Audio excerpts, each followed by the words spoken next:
नमस्कार दोस्तों, अविरल टाइम्स में आप सभी का स्वागत है। सुप्रीम कोर्ट ने गुरुवार को सभी हड़ताली डॉक्टरों से अपील की कि वे काम पर जल्द लौटें, क्योंकि उनकी गैर मौजूदगी के कारण वो लोग परेशान हैं जिन्हें स्वास्थ्य सेवाओं की सख्त जरूरत है। मुख्य न्यायाधीश डीवाई चंद्रचूड़ की अध्यक्षता वाली खंडपीठ ने डॉक्टरों को आश्वासन दिया कि ड्यूटी पर लौटने के बाद अदालत इस बात को सुनिश्चित करेगी कि उनके खिलाफ कोई दंडात्मक कार्रवाई न की जाए। भारत में इस समय लाखों गरीब मरीज सरकारी अस्पतालों में ओपीडी सेवाएं ठप रहने और सर्जरी न होने से परेशान हैं। सुप्रीम कोर्ट में रेजिडेंट डॉक्टरों के वकील ने मांग की कि नेशनल टास्क फोर्स में रेजिडेंट डॉक्टरों को प्रतिनिधित्व दिया जाए, लेकिन मुख्य न्यायाधीश ने कहा कि ऐसा करने से ये टास्क फोर्स ठीक से काम नहीं कर पाएगा। बहरहाल उन्होंने आश्वासन दिया कि टास्क फोर्स डॉक्टरों की मांगों को अवश्य सुनेगा। मुख्य न्यायाधीश ने कहा कि डॉक्टर्स जिस तरह से लगातार 36 या 48 घंटे तक काम कर रहे हैं वह वाकई अमानवीय है और टास्क फोर्स उनके काम करने के घंटों को भी नियमित करेगा। मेरी राय में डॉक्टरों को अब सुप्रीम कोर्ट की अपील मान लेनी चाहिए और काम पर लौटना चाहिए।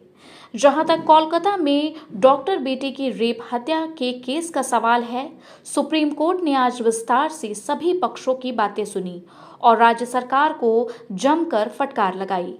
कोर्ट को विस्तार से बताया गया कि कैसे क्राइम सीन पर सारे सबूतों को इरादतन मिटाया गया ताकि दरिंदों को बचाया जा सके। जब भी रेप हत्या जैसे विभत्स केस में लोगों को लगता है कि सबूत मिटाने की कोशिश की गई या अपराधियों को बचाने की कोशिश की गई, तो लोगों का गुस्सा बढ़ जाता है। कोलकाता में एक मासूम लड़की के साथ जो वैश्याना हरकत हुई, उसमें डॉक्टर्स के प्रोटेस्ट की यही वजह है। देश की आम जनता में आक्रोश का यही कारण है। अब ये बात और भी गंभीर हो गई है क्योंकि लोगों को लगता है कि इस केस में मुख्य आरोपी से लेकर बाकी लोग जांच में सहयोग नहीं कर रहे हैं, ठीक से सवालों के जवाब नहीं दे रहे हैं। कोलकाता पुलिस भी मेडिकल कॉलेज के पूर्व प्रिंसिपल डॉक्टर संदीप घोष के खिलाफ कई केस फाइल करके नई चाल चल रही है। आशंका है कि कोलकाता पुलिस डॉक्टर संदीप घोष को गिरफ्तार करके अपनी हिरासत में लेना चाहती है, वरना जिन डॉक्टर घोष को पहले बचाने की कोशिश की गई, अब वो पुलिस के घेरे में क्यों आए। इसी तरह जिस भीड़ ने हॉस्पिटल में तोड़फोड़ की, सबूत मिटाने की कोशिश की, उसके बारे में भी अभी तक कुछ खास पता नहीं चला है कि वे किसके लोग थे, उन्हें किसने भेजा था। ये सवाल भी बना हुआ है।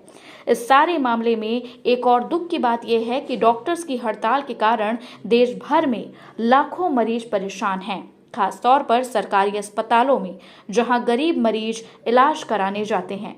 मुझे लगता है डॉक्टर्स को सुप्रीम कोर्ट की अपील पर ध्यान देना चाहिए, काम पर लौटना चाहिए, उन्हें सीबीआई की जांच पर भरोसा करना चाहिए और सुप्रीम कोर्ट से इंसाफ मिलेगा, इस पर यकीन करना चाहिए।